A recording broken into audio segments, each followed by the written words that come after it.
నమస్తే, welcome to PJ news. Andhra Pradesh రాజకీయాలు ఎప్పటికప్పుడు కీలక మలుపులు తిరుగుతూనే ఉన్నాయి. ఇటు అధికార పార్టీలో ఉన్న కూటమిలో ఉన్న చంద్రబాబు నాయుడు గాని, లోకేష్ ను గాని, పవన్ కళ్యాణ్ గాని వీళ్ళ ముగ్గురు అంటే ఆంధ్రప్రదేశ్ అభివృద్ధి కోసం వేరే ఇతర కంట్రీలకు వెళ్లి మరి ఇటు ఆంధ్రప్రదేశ్ అభివృద్ధి కోసం పెద్ద పెద్ద కంపెనీలను తీసుకొస్తూ ఆంధ్రప్రదేశ్ ఎలా అభివృద్ధి చెందాలని ఆలోచిస్తుంటే, ఇక వైసీపీ పార్టీ మాత్రం ఎప్పుడు ఎవరిని ఏ విధంగా మాట్లాడాలా, ఏ విధంగా కించపరచాలా, ఎక్కడ దొరుకుతారా అన్నట్టుగా చూస్తూనే ఉన్నారు. ఇక వైసీపీ పార్టీలో ఉన్న అందరి గురించి మనకి తెలిసిందే. ఇటు రోజా గాని, అంబటి రాంబాబు గాని ప్రతి ఒక్కరు ఒక్కొక్క రకంగా అంటే ఇటు చంద్రబాబు నాయుడు అయ్యొచ్చు, లేదంటే లోకేష్ ను గాని, పవన్ కళ్యాణ్ ను గాని వాళ్ళు అధికారంలో ఉన్నారు, ముఖ్యమంత్రి హోదాలో ఉన్నారు, డిప్యూటీ సీఎం హోదాలో ఉన్నారు, మంత్రుల హోదాలో ఉన్నారని కూడా చూడకుండా ఇష్టం వచ్చినట్టు ఇష్టానుసారంగా మాట్లాడుతున్నారు. ఇక ఇదే పనిగా ఎప్పుడైతే కూటమి అధికారంలోకి వచ్చిందో, అధికారంలోకి వచ్చిన తర్వాత నుంచి ఇదే పనిగా వైసీపీ పార్టీకి సంబంధించిన వాళ్ళు మాట్లాడుతూనే ఉన్నారు. ఒక పక్క 11 సీట్లను గెలుచుకున్నా కూడా ఇటు అసెంబ్లీకి వచ్చి మాట్లాడరు. కానీ ఎక్కడ సమయం దొరికినా ఎలాంటి సందర్భంలోనైనా మీటింగ్లు పెట్టి మరి పవన్ కళ్యాణ్ ను, చంద్రబాబు నాయుడు ను, లోకేష్ ను ఏదో ఒక రకంగా విమర్శిస్తూనే ఉన్నారు. ఇక ఈ నేపథ్యంలోనే మరి హద్దులు మీరి నోటుకొచ్చినట్టు బూతులు మాట్లాడుతున్నారు. స్వయాన ఆంధ్రప్రదేశ్ ముఖ్యమంత్రి చంద్రబాబు నాయుడు ఒక ముఖ్యమంత్రి హోదాలో ఉన్నారని కూడా చూడకుండా అంబటి రాంబాబు నోటికొచ్చినట్టు అసభ్యకరమైన పదజాలం వాడారు. ఇక దీనికి సంబంధించి ఇప్పటికే ఇటు ఆంధ్రాలో టీడీపీ శ్రేణులు గాని, జనసేన పార్టీకి సంబంధించిన నాయకులు గాని, శ్రేణులు గాని వీళ్ళందరూ కూడా పెద్ద ఎత్తున నిరసనలు చేస్తున్నారు.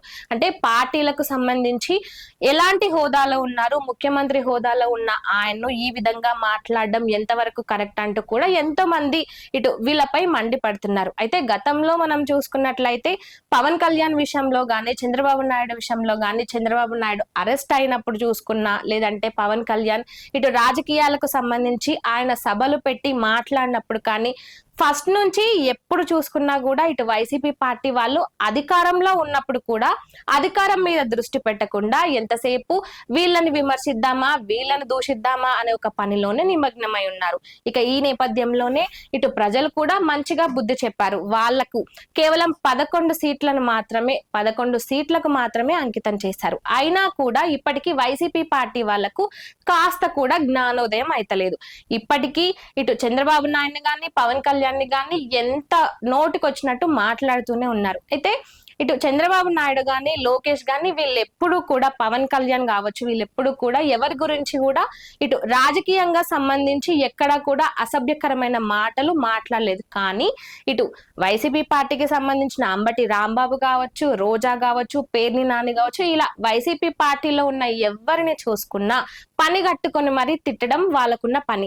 ఇక ఈ నేపథ్యంలోనే ఇక ఇప్పుడు మాత్రం కూటమి ప్రభుత్వం అసలు ఊరుకోవడం లేదు. ఇక రీసెంట్ గా హోంమంత్రి వంగలపూడి అనిత కూడా మాట్లాడుతూ ఇలాంటి మాటలు అంటే ఇలాంటి అసభ్యకరమైన మాటలను చంద్రబాబు నాయుడు ముఖ్యమంత్రిగా ఉన్న హోదాను కూడా చూడకుండా ఇటు పార్టీకి సంబంధించి ముఖ్య హోదాల్లో ఉన్న వాళ్ళని వాళ్ళ పదవులకు కూడా గౌరవం ఇవ్వకుండా ఈ విధంగా అసభ్యకరమైన మాటలు మాట్లాడితే ఇప్పటి నుంచి ఉపేక్షించేదే లేదు.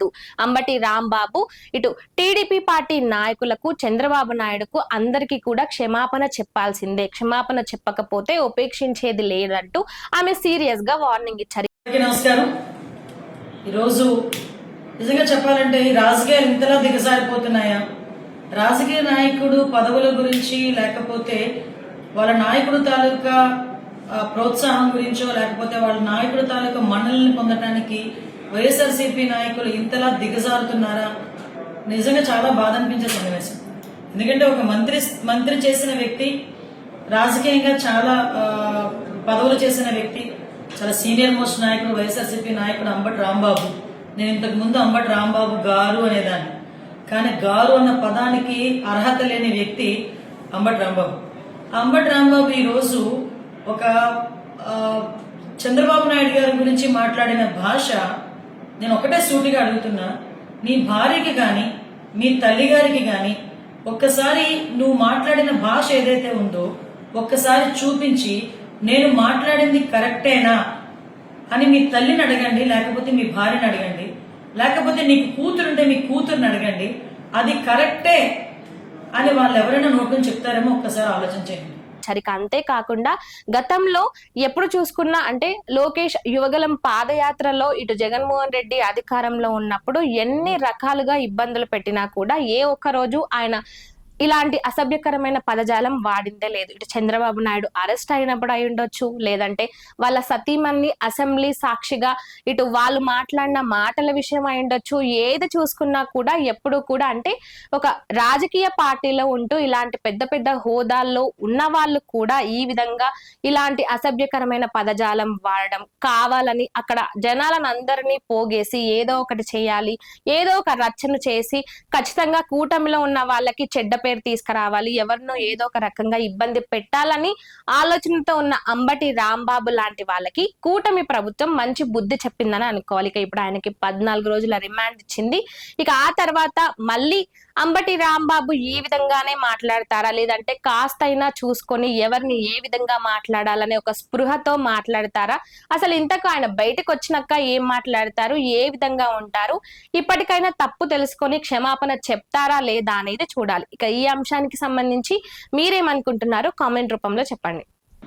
అంటే మీరు మాట్లాడే భాష నీ కుటుంబ సభ్యులు కూడా యాక్సెప్ట్ చేయలేని విధంగా ఉండేటప్పుడు, దట్టు నీ వయసు కన్నా పెద్ద వ్యక్తి, ఒక ముఖ్యమంత్రి స్థాయి వ్యక్తి, అటువంటి వ్యక్తి గురించి చాలా నీచంగా విద్వేషపూరితమైన మాటలు మాట్లాడుతూ ఒక పక్క విధ్వంసాలు సృష్టించడానికి ప్రోత్సహిస్తూ లా అండ్ ఆర్డర్ని ఎలాగైనా భగ్నం చేయాలనే ఉద్దేశంతో నువ్వు పడిన పన్నాగం చూస్తా ఉంటే నిజంగా మిమ్మల్ని ఏ జాతిలోకి పరిగణలోకి తీసుకోవాలో కూడా మాకు అర్థం కాదు. ఒకటే చెప్పాలంటే నీలాంటి గురించి మాట్లాడాలంటే కూడా సిగ్గు అనిపిస్తాను. ఎందుకంటే ఈ రోజు పోలీసులు నిన్ను అడ్డుకుంటే అసలు విషయం ఏం జరిగిందో కూడా ప్రజలందరికీ కూడా తెలియాలి.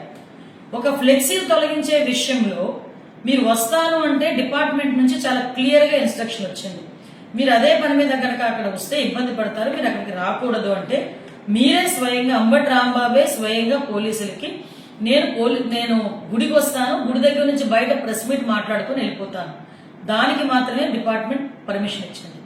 డిపార్ట్మెంట్ పర్మిషన్ ఇస్తే వచ్చి దర్శనం చేసుకొని బయటకు వచ్చి ప్రెస్ మీట్ మాట్లాడి అక్కడి నుంచి 500 మీటర్ల దూరంలో ఉన్న ఫ్లెక్సీల దగ్గరికి వెళ్లేదానికి ప్రయత్నం చేస్తే అక్కడ ఆల్రెడీ కొంతమంది తెలుగుదేశం పార్టీ కార్యకర్తలు కొంతమంది ఫాలోవర్స్ ఉంటే మళ్ళా లా అండ్ ఆర్డర్ ఇష్యూ వస్తుందని ఎంత నచ్చ చెప్పడానికి ప్రయత్నం చేసినా పోలీసుల్ని కూడా చాలా అతి దారుణంగా పోలీసులను కూడా దూషించి గౌరవ ముఖ్యమంత్రి నారా చంద్రబాబు నాయుడు గారి గురించి నీచమైన మాటలు మాట్లాడి ఈ రోజు అతని స్థాయిని దిగజార్చుకుంటున్నాడా, అతని పార్టీ స్థాయిని దిగజార్చుతున్నాడా, లేకపోతే అతని వ్యక్తిత్వమే అంతా, అతని నాయకుల తాలూకా వ్యక్తిత్వమే అంతా నాకు అర్థం కాదు.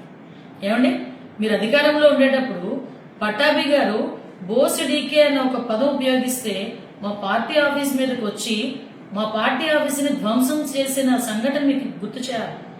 ఆ రోజు ఎందుకు అలాగ చేశారు అంటే మా కార్యకర్తలకి నా గురించి మాట్లాడితే బీపీ వచ్చింది అని జగన్మోహన్ రెడ్డి మాట్లాడిన మాట నేను ఈరోజు గుర్తు చేస్తున్నాను. ఈరోజు అదే పరిస్థితిలో మా నాయకుడు అనుకుంటే ఈరోజు రోడ్డు మీదకి వచ్చి మీరు మాట్లాడగలరా? కానీ నిబద్ధత కలిగిన నాయకుడు, లా అండ్ ఆర్డర్ ని సక్రమంగా పెట్టాలి అనుకున్న నాయకుడు, ఎట్టి పరిస్థితుల్లోనే కక్షపూరితంగా వెళ్ళకూడదన్న నాయకుడు ఉన్నారు కాబట్టే ఇంకా మీరు బయటకు వచ్చి మాట్లాడే పరిస్థితి కనిపిస్తాను. అలాగని లా అండ్ ఆర్డర్ విషయంలోనే కానీ ఇష్టానుసారంగా చంద్రబాబు నాయుడు గారిని నోటికి వచ్చి మాట్లాడితే ఊరుకుంటాం అనుకుంటున్నారా?